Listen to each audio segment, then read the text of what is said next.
जैसा कि दोस्तों आप जानते हो, हमने अभी परमुटेशन को कंप्लीट कर लिया, कंप्लीटली समझ लिया है। आज हम उससे रिलेटेड एक्सरसाइज स्टार्ट कर देंगे। हमारे 3 एक्सरसाइज है परमुटेशन से रिलेटेड, एक्सरसाइज 7.1, एक्सरसाइज 7.2 और एक्सरसाइज 7.3, जिसमें कि आज हम 7.1 को कंप्लीट कर देंगे। तो समझते हैं 7.1 को। तो हम चलते हैं अपने एक्सरसाइज 7.1 के फर्स्ट क्वेश्चन की तरफ। यहां पे क्वेश्चन क्या कहता है, how many 3 digit numbers can be formed from the digits 1, 2, 3, 4 and 5 assuming that, इसको अभी छोड़ो, पहले इसको समझते हैं। हमें करना क्या है यहां पे, how many 3 digit numbers can be formed। हमारे पास वेकेंट प्लेसेस कितने, तो आप बोलोगे सर 3 वेकेंट प्लेसेस है, क्योंकि हमें 3 डिजिट का नंबर फॉर्म करना है, तो 3 प्लेसेस में ही हमें नंबर्स को भरना होगा। तो मेरा आर यहां पे क्या हो जाएगा, वेकेंट आर क्या होता था, वेकेंट प्लेसेस होता था। मैंने आपको अपने पिछले वाले क्लासेस में बता रखा है कि आर का मतलब क्या होता है, आर का मतलब होता है वेकेंट प्लेसेस, जिनमें मेरे को नंबर्स को, लेटर्स को डालना होता है। तो यहां पे 3 वेकेंट प्लेसेस है, तो आर 3 के बराबर हो गया। और क्या करेंगे, हमें किससे बनाना है, हमें कुछ गिवन होगा ना, उस गिवन डिजिट्स को ही तो हम यहां पे डालेंगे, या गिवन लेटर्स को ही तो हम इन वेकेंट प्लेसेस में डालेंगे। तो एक्चुअली में वो गिवन डिजिट्स है क्या, तो यहां पे वो जो गिवन डिजिट्स है ना 1, 2, 3, 4, 5, हमारे पास 1, 2, 3, 4, 5 ऐसे 5 ऑब्जेक्ट है, 5 डिफरेंट ऑब्जेक्ट हमारे पास अवेलेबल है, 5 डिफरेंट, पांचों के पांचों डिफरेंट है। तो एन यहां पे क्या हो जाएगा, 5 हो जाएगा। क्यों, क्योंकि मैंने आपसे बोला था एन क्या होता है, जो भी क्वेश्चन में हमें गिवन होता है जिसका यूज करके हम परमुटेशन बनाते हैं उसको हम क्या कहते हैं, एन कहते हैं। तो एन इज इक्वल टू यहां पे 5 हो गया। अच्छा, आपको अगर अब ये क्वेश्चन पढ़ो, फर्स्ट क्वेश्चन क्या कहते हैं, assuming that repetition of the digits is allowed. आपने थ्योरम नंबर 2 पढ़ा था। थ्योरम नंबर 2 क्या कहता है, जब मेरा एन डिफरेंट ऑब्जेक्ट हो और मेरे को आर भी पता हो, तो हम क्या करते हैं, जहां पे क्वेश्चन में बोला है कि आप परम्यूटेशन निकालो और कंडीशन ये है कि रिपीटेशन अलाउड होता है क्वेश्चन में, तो वहां पे थ्योरम 2 ये कहता है परम्यूटेशन होता है n to the power r. होता है कि नहीं होता है। और अगर रिपीटेशन वो कहते हैं कि रिपीटेशन को आप अलाउड नहीं कर सकते, इन प्लेसेस को फिल करने के लिए यहां पे रिपीटेशन अलाउड नहीं है। मतलब कि यहां पे अगर आपने एक बार एक डिजिट को रख दिया तो बाकी दोनों प्लेसेस में वो डिजिट दोबारा नहीं रिपीट करेगा। तो ऐसे केस में अगर मुझे परमुटेशन निकालना होता तो क्या होता था, एन पी आर बराबर एन फैक्टोरियल अपॉन में एन माइनस आर फैक्टोरियल होता था। ये तो बात हो गई थ्योरम की या फॉर्मूले की। इसे अंडरस्टैंडिंग से कैसे करेंगे, देखो हमारे पास ये 5 ऑब्जेक्ट है। चलो पहला वाला क्वेश्चन करते हैं। हमारे पास ये 5 ऑब्जेक्ट है, इन 5 ऑब्जेक्ट का या इन 5 डिजिट्स का यूज करके मुझे 3 डिजिट वाले नंबर फॉर्म करने। तो आपके पास ये है वंस प्लेस, ये है टेंस और ये है हंड्रेड्स प्लेस, राइट। आपने बोला सर वंस प्लेस पे मैं इन पांचों में से कोई भी डिजिट रख सकता हूं, 1, 2, 3, 4, 5, इनमें से मैं कोई भी डिजिट को मैं यहां पे रख सकता हूं। तो इस प्लेस को फिल करने के मेरे पास 5 तरीके हैं, 5 वेज है मेरे पास। इस पोजीशन को फिल करने के या इस प्लेस को फिल करने के मेरे पास 5 तरीके हैं। तो आप मान लो कि आपने यहां पे 3 को रख दिया, आपने क्या रखा, 3 को रखा। तो फर्स्ट क्वेश्चन कहता है रिपीटेशन अलाउड है, रिपीटेशन अलाउड है। अगर रिपीटेशन अलाउड है तो इसका मतलब ये कि यहां पे अगर मैंने 3 रखा है तो मैं यहां पे भी 3 रख सकता हूं। कैसे, यहां पे कितने डिजिट्स है, 1, 2, 3, 4, 5, इन सब का यूज मैं यहां पे भी कर सकता हूं। तो यहां पे भी इस प्लेस को फिल करने के 5 तरीके होंगे मेरे पास, क्योंकि यहां पे रिपीटेशन अलाउड है। और यहां पे भी इस प्लेस को फिल करने के मेरे पास 5 तरीके होंगे। होंगे कि नहीं होंगे, बिल्कुल सही, बिल्कुल होंगे, क्योंकि ये इवेंट सक्सेशन में हो रहा है। क्योंकि ये इवेंट जो है सक्सेशन में हो रहा है, तो हम क्या करते हैं, यहां पे फंडामेंटल प्रिंसिपल ऑफ काउंटिंग का यूज करके या प्रिंसिपल ऑफ मल्टीप्लिकेशन का यूज करके हम क्या करते हैं, परमुटेशन निकालते हैं इस क्वेश्चन का। तो इस क्वेश्चन का परमुटेशन हो जाता है 5 इंटू 5 इंटू 5, जो कि होता है 125 के बराबर। अच्छा, ये तो हमने बेसिक अंडरस्टैंडिंग से अपना क्वेश्चन सॉल्व कर लिया। अगर फॉर्मूला लगाना होता तो आपको पता है यहां पे n इक्वल टू 5 है और r इज इक्वल टू 3 है। और जब भी मैंने आपसे बोला कि जब भी हमारे पास n डिफरेंट ऑब्जेक्ट्स हो, ध्यान रखना n डिफरेंट ऑब्जेक्ट होने चाहिए। अगर हमारे पास n डिफरेंट ऑब्जेक्ट हो और अगर हमें r पता है और क्वेश्चन में बोला है कि आप परमुटेशन निकालो और वहां पे रिपीटेशन अलाउ कर रखी है उन्होंने, रिपीटेशन अगर उन्होंने अलाउ कर रखा है तो उसका फॉर्मूला होता है n to the power r। तो इसके हिसाब से यहां पे 5 टू द पावर 3 हो जाएगा और 5 टू द पावर 3 होता है 125। किसके बराबर होता है, 125 के बराबर। देखो आपकी मर्जी है, आप ऐसे भी करना चाहो ऐसे कर लो, ऐसे भी करना चाहो ऐसे कर लो, ये ज्यादा आसान है। लेकिन इसको करने के लिए आपकी अंडरस्टैंडिंग बहुत अच्छी होनी चाहिए। तो आपको अगर अंडरस्टैंडिंग बढ़ानी है तो मैंने जो 2 वीडियोस है उसका लिंक मैं अपने डिस्क्रिप्शन बॉक्स में डाल दूंगा, उन दोनों वीडियोस को देखिए। मैं गारंटी देता हूं कि आपकी जो बेसिक अंडरस्टैंडिंग है बहुत ज्यादा स्ट्रांग हो जाएगी और उसके वजह से आप क्वेश्चंस को ऐसे भी और ऐसे भी सॉल्व कर पा रहे होंगे। अब हम चलते हैं सेकंड तरीके की तरफ, सेकंड क्वेश्चन की तरफ। सेकंड क्वेश्चन क्या कहता है, तो यहां पे हमें क्या करना है, मैं कितने सारे 3 डिजिट नंबर फॉर्म कर सकता हूं अगर मैंने क्वेश्चन में बोला है कि रिपीटेशन यहां पे अलाउड नहीं है। क्या नहीं अलाउड? रिपीटेशन अलाउड नहीं है। कहानी सेम है, मेरे पास n यहां पे 5 है, मैं इन्हीं 5 ऑब्जेक्ट्स का यूज करूंगा। क्वेश्चन तो सेम ही है ना, 1 2 3 4 5, ये मेरे पास 5 डिफरेंट ऑब्जेक्ट है और मुझे बनाने कितने डिजिट के नंबर है? 3 डिजिट के नंबर है। तो r क्या है? 3 है। 3 प्लेसेस है मेरे पास, 1 2 3। अब इन्होंने बोला है कि इसमें क्या करना है, रिपीटेशन अलाउड नहीं है। इसका मतलब क्या हुआ, अगर मान लो इन डिफरेंट ऑब्जेक्ट्स में से आपने एक ऑब्जेक्ट उठाया और यहां रख दिया, मान लो 3 रख दिया मैंने यहां पे, तो ये 3 ना यहां पे आ सकता है और ना यहां पे आ सकता है। समझ रहे हो? ये 3 अगर आपने एक बार यहां पे रख दिया तो ये दोबारा रिपीट नहीं होगा। तो यहां पे 3 खत्म, आपने एक जगह पे भर दिया। तो यहां पे मेरे पास कितने ऑप्शंस अवेलेबल थे? 1 2 3 4 5। मेरे को इस प्लेस को फिल करने के 5 तरीके अवेलेबल थे, जिसमें से मैंने मान लिया कि चलो मेरा एक नंबर जो है मैं इस ऑब्जेक्ट का यूज करता हूं, 3 का यूज करता हूं। तो इस पोजीशन को फिल करने के 5 तरीके। अब आते हैं नेक्स्ट पोजीशन पे। आपने बोला एक बार जो नंबर यूज हो गया फिर वो दोबारा यूज नहीं हो सकता, तो यहां पे 3 यूज हो चुका है, तो 3 को हमने हटा दिया। अब कितने बचे ऑब्जेक्ट्स? 1 2 3 4। तो मतलब कि इस प्लेस को मैं 4 तरीकों से ही भर सकता हूं। इस प्लेस को मैं 4 तरीकों से ही भर सकता हूं। मान लो यहां पे आपने यूज किया 2 का, किसका यूज किया? 2 का, तो अब 2 भी खत्म हो गया, 2 दोबारा यूज नहीं हो सकता। अब मेरे पास इस पोजीशन को, इस प्लेस को फिल करने के कितने तरीके बचेंगे? तो आप बोलोगे सर यहां पे 1 2 3, मेरे पास इस पोजीशन को फिल करने के सिर्फ 3 तरीके होंगे, तो ये हो गया मेरा 3 वेज। और आप देख रहे हो कि जो भी इवेंट हो रहा है यहां पे सब सक्सेशन में हो रहा है, एक के बाद एक, एक के बाद एक, सब एक दूसरे से जुड़े हुए हैं। तो यहां पे इस वजह से हम फंडामेंटल प्रिंसिपल ऑफ काउंटिंग या मल्टीप्लिकेशन प्रिंसिपल को यूज करके टोटल नंबर ऑफ परमुटेशन निकालते हैं 3 इंटू 4 इंटू 5, जो कि किसके बराबर होता है? 60 के बराबर होता है। अच्छा, ये तो सर बेसिक अंडरस्टैंडिंग से किया आपने। अगर डायरेक्टली फॉर्मूला लगाना हो तो बिल्कुल लगा सकते हैं। यहां पे आप देखो, यहां पे n डिफरेंट ऑब्जेक्ट्स है और r भी हमें पता है, तो अगर रिपीटेशन अलाउड नहीं होता तो एनपीआर किसके बराबर होता है? तो आप बोलोगे सर एनपीआर बराबर होता है n फैक्टोरियल अपॉन में n माइनस आर का फैक्टोरियल।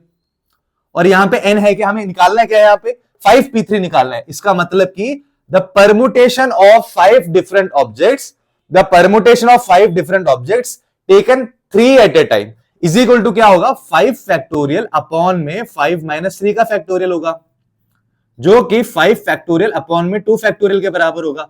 और 5 फैक्टोरियल होगा 5 into 4 into 3 into 2 factorial upon में 2 फैक्टोरियल। 2 फैक्टोरियल और 2 फैक्टोरियल कट जाएगा, ये हो जाएगा 20, 20 इंटू 3 60, तो ये हो जाएगा 60। किसके बराबर हो जाएगा? 60 के बराबर हो जाएगा। अब देखो यहां पे भी आया, यहां पे भी। आपकी मर्जी है, आपको जो सही लग रहा है वैसे करो। दोनों तरीके सीखने हैं तो मेरी जो 2 वीडियोस है उनको देखो, दोनों तरीकों को समझो और हर क्वेश्चन को डिफरेंट डिफरेंट तरीके से सॉल्व करो। तो अब हम समझते हैं अपने क्वेश्चन नंबर 2 को। How many 3 digit even numbers can be form from the digits दिए गए हैं 1 2 3 4 5 and 6 if the digits can be repeated. Focus करने वाली चीज, हमें बनाना क्या है? हमें बनाना है 3 डिजिट का इवन नंबर। दिया क्या है? दिया ये है। और कंडीशन क्या है कि डिजिट्स को मैं रिपीट कर सकता हूं। 3 चीजों पे नजर जानी चाहिए आपकी। तो यहां पे आपको पहले बनाना क्या है? 3 प्लेसेस है। इन 3 डिजिट का नंबर बनाना मतलब 3 प्लेसेस है आपके पास। इसका मतलब r आपको मिल गया, r बराबर है 3 के। वेकेंट प्लेसेस ही को मैं क्या बोलता हूं? r बोलता हूं। r is equal to the vacant places. अब क्या बोला गया? कितने नंबर से कितने डिजिट अवेलेबल है हमारे पास ये 3 डिजिट का नंबर बनाने के लिए? कितने डिफरेंट ऑब्जेक्ट को मैं यूज कर सकता हूं? तो n यहां पे क्या होगा मेरा? जितने भी ऑब्जेक्ट्स मैं इस 3 डिजिट के नंबर को बनाने के लिए यूज करूंगा ना, वही मेरा n होगा। तो यहां पे क्वेश्चन में दिया गया है 1 2 3 4 5 और 6, तो 6 नंबर है मेरे पास टोटल। 6 ऐसे डिजिट्स है जिनका मैं यूज करके मैं परमुटेशन बनाऊंगा 3 डिजिट वाले नंबरों का। ठीक है, अब क्या? अब बोला है कि डिजिट्स को मैं रिपीट कर सकता हूं। डिजिट्स को मैं रिपीट कर सकता हूं। ठीक है, बहुत अच्छी बात। तो एक बार बेसिक अंडरस्टैंडिंग से समझते हैं इस क्वेश्चन को कैसे करेंगे। तो आपके पास ये कौन सा प्लेस होता है? 1s प्लेस होता है, 10s प्लेस होता है और ये 100s प्लेस होता है। आपको पता है यहां पे 3 डिजिट का नंबर नहीं, 3 डिजिट का इवन नंबर फॉर्म करना है। क्या फॉर्म करना है? 3 डिजिट का इवन नंबर। आपको पता है इवन नंबर 44 एक इवन नंबर है, 18 एक इवन नंबर है, 26 एक इवन नंबर है, 32 एक इवन नंबर है, 10 एक इवन नंबर है। पता है ना आपको? ये क्यों इवन नंबर है? क्योंकि इसके यूनिट प्लेस में इवन नंबर आया हुआ है। क्योंकि इसके यूनिट प्लेस में इवन नंबर आया हुआ है, तो किसी भी 3 डिजिट हो, 4 डिजिट हो, 5 डिजिट हो, किसी भी नंबर के यूनिट प्लेस पे अगर एक इवन नंबर आया होता है तो हम उस पूरे नंबर को क्या बोलते हैं? इवन नंबर बोलते हैं। तो इसका मतलब अगर मेरे को यहां पे इसको 3 डिजिट का इवन नंबर, 3 डिजिट का इवन नंबर बनाना है, तो इसका मतलब ये है कि यहां पे ये जो यूनिट प्लेस है, इस यूनिट प्लेस में एक इवन नंबर का होना आवश्यक है। यहां पे सिर्फ इवन नंबर ही आ सकता है। अगर यहां पे इवन नंबर नहीं आएगा तो एक 3 डिजिट का ऑड नंबर बन जाएगा। तो हमें यहां पे इवन नंबर को ही रख सकते हैं। तो हमारे पास एक्चुअली क्वेश्चन में कितने इवन नंबर अवेलेबल है? 1 2 3 4 5 6। इसमें कितने इवन नंबर है? तो आप बोलोगे सर 2 एक इवन नंबर है, 4 एक इवन नंबर है और 6 एक इवन नंबर है। तो 3 इवन नंबर है। इन तीनों में से मैं यहां पे किसी को भी रख सकता हूं। इन तीनों नंबरों में से मैं यहां पे किसी को भी रख सकता हूं। तो आप बोलोगे सर यहां पे इस यूनिट प्लेस को फिल करने के मेरे पास 3 तरीके हैं। 3 अलग तरीकों से मैं इस प्लेस को फिल कर सकता हूं, 3 वेज। अच्छा, अब आपने बोला सर ये तो ठीक है, इसका तो सॉल्व हो गया। अब सेकंड प्लेस पे आते हैं, अपने 10th प्लेस पे आते हैं।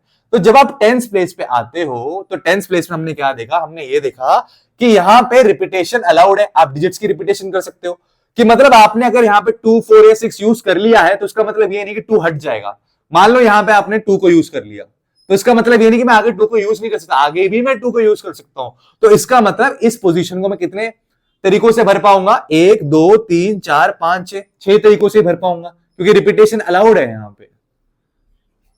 और यहां पे आप बोलोगे सर कितने भी नंबर है इस डिजिट से, इस पोजीशन से पहले कितने भी नंबर लिखे हो मुझे फर्क नहीं पड़ता, उन नंबरों को मैं यहां पे भी लिख सकता हूं। तो इसका मतलब मेरे पास अगर 6 डिफरेंट ऑब्जेक्ट्स अवेलेबल है तो मैं 6 का 6 यहां पे भी यूज कर सकता हूं, 6 तरीकों से यूज कर सकता हूं। तो इन सारे डिजिट्स में से कोई भी नंबर यहां पे आके बैठ सकता है। तो यहां पे bye fundamental principle of counting या प्रिंसिपल ऑफ मल्टीप्लिकेशन हमारा जो परमुटेशन क्या बनेगा? तो आप बोलोगे सर परमुटेशन बनेगा हमारा 6 इंटू 6 इंटू 3। और 6 इंटू 6 इंटू 3 किसके बराबर होता है? आप बोलोगे सर 6 6 36 होता है और 36 इंटू 3 108 होता है। तो ऐसे 108 इवन नंबर मेरे पास बन जाएगा। क्या बनेंगे? मैं इन 6 डिजिट्स का यूज करके मैं 3 डिजिट का 108 इवन नंबर बना सकता हूं। 3 डिजिट्स के 108 इवन नंबर बनेंगे इन डिजिट्स को यूज करके। इसका मतलब ये हुआ। अब हम चलते हैं अपने क्वेश्चन नंबर 3 की तरफ। How many 4 letter code can be form using the first 10 letters of the English alphabet if no letters can be repeated? तो यहां पे इसका मतलब क्या हुआ? How many 4 letter code can be form, हमें 4 लेटर कोड बनाना है। तो मतलब 4 प्लेसेस होंगे हमारे पास 4 लेटर कोड के लिए। 4 लेटर कोड को बनाने के लिए हमारे पास 4 प्लेसेस होंगे। तो यहां पे आप बोलोगे sir R is equal to क्या हो जाएगा? 4 हो जाएगा। क्यों? क्योंकि हमारे पास 4 वेकेंट प्लेसेस अवेलेबल है, इसी में मेरे को चीजों को डालना है। किसको यूज करके? Using the first 10 letters of the English alphabet. हमें इंग्लिश अल्फाबेट के पहले 10 लेटर्स को यूज करना है। तो इसका मतलब है कि मेरे को 10 लेटर्स इन दे रखे हैं इन्होंने, इन 10 लेटर्स को यूज करके इन R वेकेंट प्लेसेस को फिल करना है। ठीक है, N भी समझ आ गया और R भी समझ आ गया। अब क्या बोला है इन्होंने? If no letter can be repeated. अच्छा, जब हमारा रिपीटेशन नहीं होता और N हमारा डिफरेंट ऑब्जेक्ट्स होते हैं, N तो हमारा डिफरेंट ऑब्जेक्ट ही होगा ना, N इज इक्वल टू 10 है। और आपसे बोले first 10 letters of the English alphabet, A से लेके जे वाले जो भी अल्फाबेट्स होंगे सारे डिफरेंट होते हैं। तो उन सारे अल्फाबेट्स को यूज करके हमें 4 लेटर कोड बनाना है। तो यहां पे जब मेरा N डिफरेंट होता है, N is equal to different objects होता है और R मुझे पता होता है, और क्वेश्चन में बोले कि रिपीटेशन अलाउड नहीं है, आप रिपीटेशन को नहीं कर सकते, आप रिपीट नहीं कर सकते चीजों को, तो वहां पे परमुटेशन निकालने का फॉर्मूला होता है NPR is equal to N factorial upon में N माइनस R का फैक्टोरियल। आप बोलोगे सर यहां पे N 10 था और यहां पे R 4 है, और ये हो जाएगा 10 फैक्टोरियल अपॉन में 10 माइनस 4 6 का फैक्टोरियल। ठीक है, तो ये हो जाएगा 10 इंटू 9 इंटू 8 इंटू 7 इंटू 6 का फैक्टोरियल अपॉन में 6 का फैक्टोरियल। आप बोलोगे सर 6 का फैक्टोरियल और 6 का फैक्टोरियल कट जाएगा, तो ये मेरे पास क्या आएगा? आप बोलोगे सर ये आ जाएगा मेरे पास 9 8 72, 72 इंटू 7 अगर मैं करूंगा तो 72 इंटू 7 490, 490 प्लस 14 504, तो ये आ जाएगा 5040। क्या आ जाएगा ये? 5040। ठीक है, एक तो ये हो गया, हमने थ्योरम को या फॉर्मूले को यूज करके बना दिया। अब अंडरस्टैंडिंग से कैसे करेंगे? आपने बोला यहां पे आपके पास 10 है, 10 अल्फाबेट्स है। कितने अल्फाबेट्स है? 10 अल्फाबेट्स है। एक बात बताओ मेरे को, आपको इस पोजीशन को भरना है, इस प्लेस को भरना है। इस प्लेस को भरने के लिए आप किसी भी अल्फाबेट को डाल सकते हो। यहां पे 10 है, आपके पास A को डालो, B को डालो, J को डालो, C को डालो, D को डालो, कोई भी अल्फाबेट डाल सकते हो आप। मान लो आपने यहां पे C को रख दिया, किसको रख दिया? C को रख दिया। ठीक है, तो मतलब आपके पास इस पोजीशन को भरने के कितने तरीके थे? 10 तरीके थे। 10 में से आप किसी को भी चूज कर सकते थे। ठीक है, अब आपने यहां पे मान लो सी को रख दिया है, तो उसका मतलब ए से लेके जे के बीच में सी भी आता है, और वो सी खत्म हो चुका है। अब मैं सी को यूज नहीं कर सकता, क्यों? क्योंकि क्वेश्चन में बोला रिपीटेशन अलाउड नहीं है, कोई भी लेटर को आप दोबारा यूज नहीं करोगे कोड बनाने के लिए। तो सी तो खत्म। अब 10 में से अगर एक चला गया तो अब मेरे पास कितने बचे? 9 बचे। तो इसका मतलब है जो ये वाला पोजीशन है ना, इस वाले पोजीशन को मैं 9 तरीकों से भर सकता हूं। इस वाले पोजीशन को मैं 9 तरीकों से भर सकता हूं। सी को छोड़ के बाकी जो भी तरीके होंगे मेरे पास, जो भी अवेलेबल लेटर्स होंगे मेरे पास, उन लेटर्स को मैं यहां पे यूज कर सकता हूं। मान लो उसमें से मैंने डी को भी यूज कर लिया, डी को भी यूज कर लिया, यहां पे डी भी था, डी भी खत्म, अब डी भी खत्म हो गया। तो अब आपने क्या किया? अब ना ही आप यहां पे डी को यूज कर सकते हो, ना ही इस पोजीशन में आप सी को यूज कर सकते हो, क्योंकि रिपीटेशन अलाउड नहीं है। तो आपके पास डी भी खत्म, सी भी खत्म। तो 10 लेटर में से जब 2 लेटर खत्म हो गए तो आपके पास कितने बचेंगे? आप बोलोगे सर 8 बचेंगे। तो आपके पास इस पोजीशन को भरने के 8 तरीके हैं, इस प्लेस को भरने के 8 तरीके हैं। और मान लो ये ए खुद था, ये क्या था? ये ए था, तो ए भी खत्म हो गया आपके पास। आपको दिया गया था 10 लेटर्स, 10 लेटर्स में से 3 का आपने यूज कर लिया है, और उस 3 को आप दोबारा यूज नहीं कर सकते हो। तो 10 में से जब 3 खत्म हो गए तो बचे कितने? 7 बचे। तो मतलब इस पोजीशन में मैं किसी भी 7 अल्फाबेट को, बचे हुए 7 अल्फाबेट को रख सकता हूं। तो ये मेरे पास हो जाएगा 7 वेज। इस प्लेस को मैं 7 तरीकों से भर सकता हूं। तो bye fundamental principle of counting क्या हो जाएगा? परमुटेशन हो जाएगा मेरा। कैसे लिखेंगे इसको लिखेंगे 7 इंटू 8 इंटू 9 इंटू 10। आप खुद देख सकते हो मैंने यहां पे क्या किया था, 7 इंटू 8 इंटू 9 इंटू 10 देखा, और इसका आंसर क्या आया था? 5040।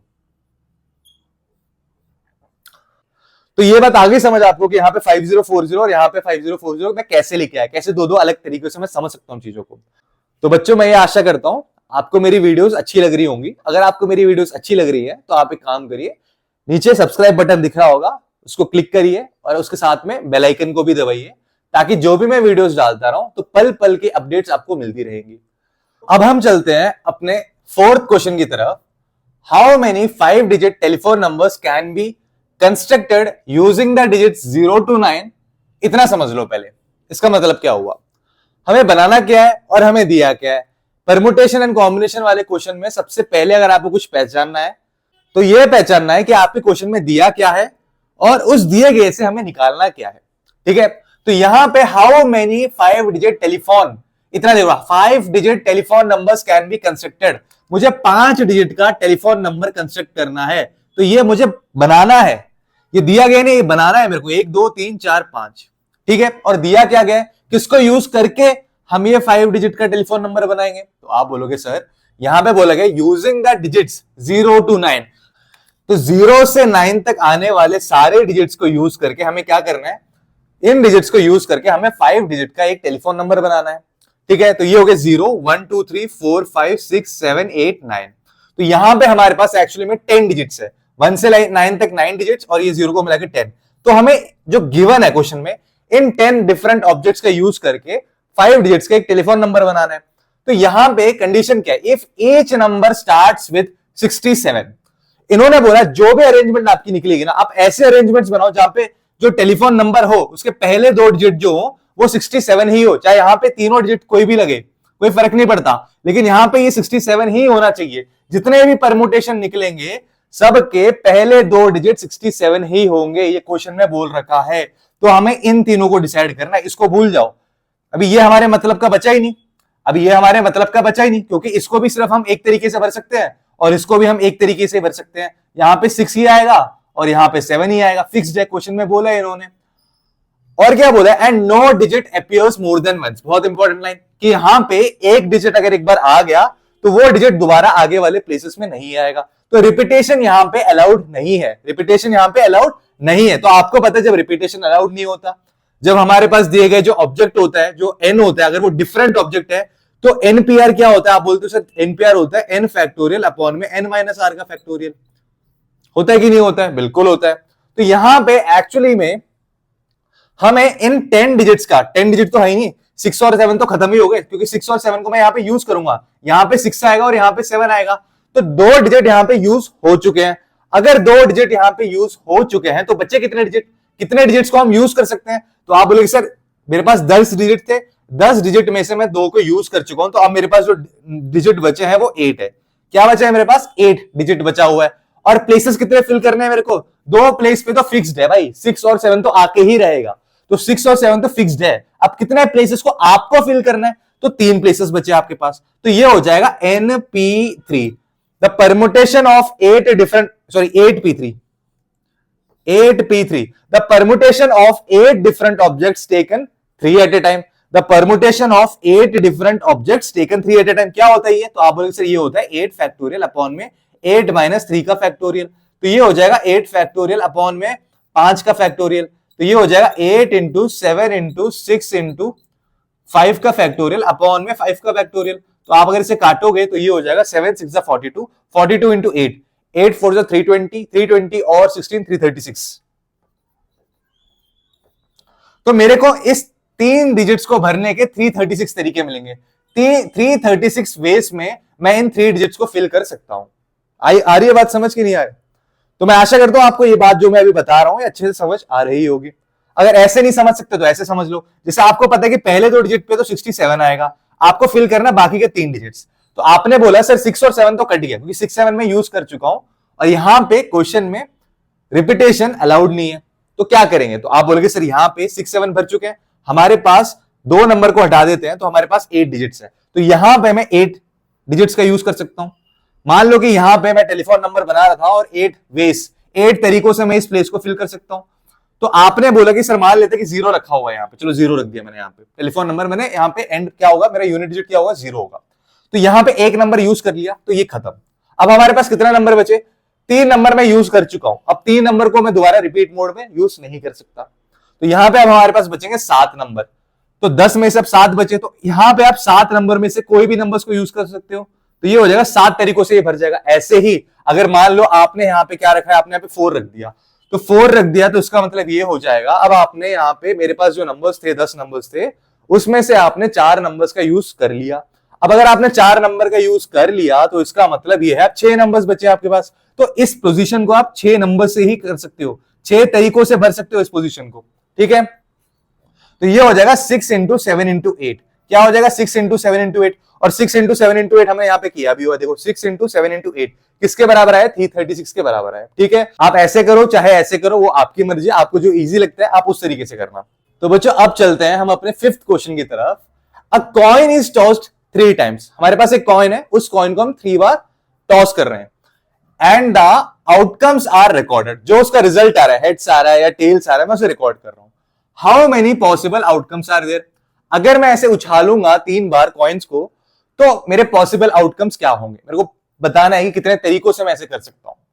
तो आप क्या कहोगे, सर एक्चुअली में हमें यहां पे ना ही एन का पता चल रहा है ना ही हमें आर का पता चल रहा है इस क्वेश्चन में, तो एनपीआर वाला फॉर्मूला तो यहां लगाना मुश्किल है, कुछ और बताओ सर। तो आप सोचो आपके पास एक कॉइन है और आपको उस कॉइन को 3 बार उछालना है, 3 बार, 1 2 3 बार उछालना है, 3 टाइम्स बोला है यहां पे।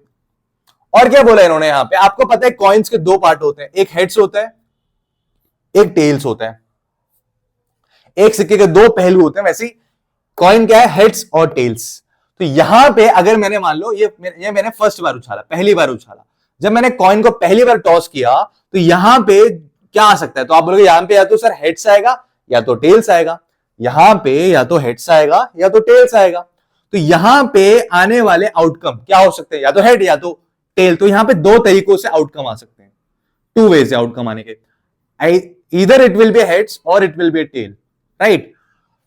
अब आप यहां पे आ जाओ, आपने दूसरे बार सिक्के को उछाला, सेकेंड टाइम आपने सिक्के को उछाला, जब आपने सेकेंड टाइम सिक्के को उछाला तब क्या हेड्स और टेल्स के अलावा कोई और भी साइड आ गया, नहीं ना, तो यहां पे भी आप दूसरी बार जब सिक्के को उछालोगे तो क्या होगा, आप बोलोगे सर यहां पे भी या तो हेड्स आएगा या तो टेल्स आएगा, तो इस सेकेंड टाइम को उछालोगे तो भी आपका आउटकम 2 तरीकों से निकलेगा, या तो हेड्स आएगा या टेल्स आएगा मेरा आउटकम। और ये तीसरी बार भी अगर आप उछालोगे, थर्ड टाइम अगर आप तीसरी बार भी सिक्के को उछालोगे, कॉइन को टॉस करोगे, तो आउटकम मेरे पास 2 ही आ सकते हैं, या तो हेड्स आएगा या तो टेल्स आएगा, तो यहां पे भी 2 तरीकों से आउटकम बन सकता है, 2 वेज, हेड्स और टेल्स, राइट।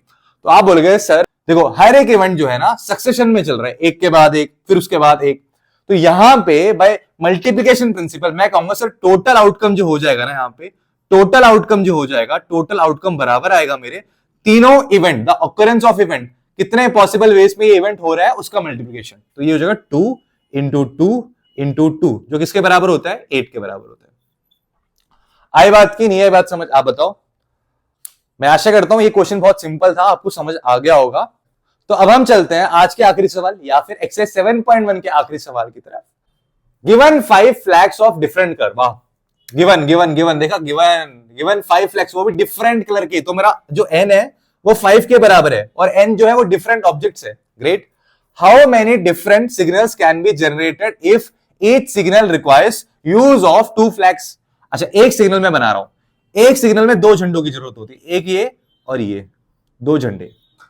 एक सिग्नल को बनाने के लिए मेरे को 2 झंडों की आवश्यकता पड़ती है और मेरे पास झंडे कितने हैं? 5 फ्लैग्स है मेरे पास। कितने? 5 फ्लैग्स है मेरे पास और पांचों के पांचों डिफरेंट कलर के। आप बोलोगे sir red, blue, green, yellow और व्हाइट, ये मेरे पास मान लो 5 फ्लैग्स है, इन कलर के 5 फ्लैग्स है मेरे पास। How many different signals can be generated if each signal requires the use of 2 flags. मतलब एक सिग्नल को मुझे बनाने के लिए एट ए टाइम 2 की जरूरत पड़ेगी, एट ए टाइम 2 की जरूरत पड़ेगी। इसका मतलब है आप बोलोगे सर 5p2, 5p2 होगा क्योंकि आपने बोला सर मेरे को कितने प्लेसेस भरने हैं? 2 प्लेसेस ही भर सकता हूं मैं एट ए टाइम। ये क्या होता है? इसका मतलब होता है permutation of 5 different objects taken 2 at a time. तो मतलब मेरे पास ऑब्जेक्ट तो 5 है लेकिन मैं एट ए टाइम 2 को उठा पा रहा हूं क्योंकि मेरे को 2 फ्लैग यूज करके ही सिग्नल बनाना है। तो आप बोलोगे सर बहुत ही बढ़िया, अगर ऐसा करेंगे तो ये हो जाएगा। तो मेरे पास जो सिग्नल है, इस सिग्नल में जो ऊपर वाला फ्लैग है ना, ये फर्स्ट जो लगा हुआ है, यहां पे 2 फ्लैग यूज होंगे, सिग्नल में 2 फ्लैग यूज होंगे, एक ये और ये। तो इस वाले फ्लैग की बात करते हैं। तो इस वाले फ्लैग में मैं इस किसी को भी चूज कर सकता हूं, मैं रेड को भी चूज कर सकता हूं, यहां पे ब्लू को भी चूज कर सकता हूं, ग्रीन को, येलो को, व्हाइट को। तो इस फ्लैग को चूज करने के, इस सिग्नल में ऊपर वाले फ्लैग को चूज करने के मेरे पास 5 तरीके हैं। 5 तरीकों से मैं यहां पे इस फ्लैग को चूज कर सकता हूं क्योंकि मेरे पास इतने सारे फ्लैग्स अवेलेबल है। मैंने किसी एक को चूज कर लिया। मान लो मैंने यहां पे ग्रीन को चूज कर लिया। किसको चूज करा? मैंने ग्रीन को चूज कर लिया। अब इन्होंने बोला है कि आपका जो how many different signals can be generated if each signal requires use of 2 flags one below the other. आपने बोला सर यहां पे आपने ग्रीन यूज कर लिया और ग्रीन आपके पास एक ही था। जब ग्रीन आपके पास एक ही था तो ग्रीन यूज भी हो चुका, तो ग्रीन खत्म। अब मेरे पास कितने बचे झंडे? तो आप बोलोगे सर मेरे पास अब 4 फ्लैग्स बचे, 1 2 3 4, रेड, ब्लू, येलो, व्हाइट वाले 4 फ्लैग्स बचे। अब आप नीचे वाले इस सेकंड वाले फ्लैग में, सिग्नल के सेकंड वाले फ्लैग को आप कौन सा कलर का फ्लैग यूज कर सकते हो? आप बोलोगे सर या तो वो रेड होगा या ब्लू होगा या येलो होगा या व्हाइट होगा। तो ये आ जाएगा मेरा 4 तरीके। मैं इस वाले फ्लैग को 4 तरीके से चूज कर सकता हूं, इन चारों में से कोई फ्लैग होगा। ठीक है, तो आप बोलोगे sir by principle of multiplication ये हो जाएगा मेरा 5 into 4। तो मैं यहां पे सिग्नल को 20 तरीकों से चूज कर सकता हूं। मेरे को यहां पे ऐसे 2 झंडों वाले कितने सिग्नल्स मिल जाएंगे? 20 सिग्नल्स मिल जाएंगे। 2 डिफरेंट कलर के झंडों वाले मेरे को कितने सिग्नल मिल जाएंगे? मेरे को 20 सिग्नल मिल जाएंगे। अगर इससे करेंगे तो आप बोलोगे सर ये हो जाएगा 5p2 होता है मेरा 5 फैक्टोरियल अपॉन में 5 - 2 का फैक्टोरियल। होता है कि नहीं होता है? बिल्कुल होता है। तो आप बोलोगे सर ये हो जाएगा मेरा 5 into 4 into 3 फैक्टोरियल अपॉन में 5 - 2 क्या होता है? 3 फैक्टोरियल। 3 फैक्टोरियल और 3 फैक्टोरियल कटा, ये आ गया मेरे पास 20। देखा, ये अंडरस्टैंडिंग, ये भाई थ्योरम। थ्योरम के लिए भी अंडरस्टैंडिंग चाहिए। मतलब अगर आप वो वीडियोस जो मैं कह रहा हूं आप अगर उसे देख लोगे ना, आपको परमुटेशन में कोई दिक्कत नहीं आने वाली। 7.3 तक का हर एक क्वेश्चन आप इजीली सॉल्व कर पाओगे, ये मेरी गारंटी है। मैं आपको 100% श्योरिटी के साथ कह रहा हूं कि आप वो क्वेश्चन इजीली सॉल्व कर पाओगे। तो यार अगर मेरी क्लास आज आपको अच्छी लगी, आपको लगता है कि सर बहुत अच्छा पढ़ाते हैं, कंटेंट में दम है, और आपको अगर ऐसी वीडियोस और भी चाहिए तो यार लाइक, शेयर और सब्सक्राइब और बेल आइकन भी दबाना ना भूलिए। तो मिलते हैं अपने अगले क्लास एक्सरसाइज 7.2 के साथ। तो तब तक के लिए बाय बाय, टेक केयर।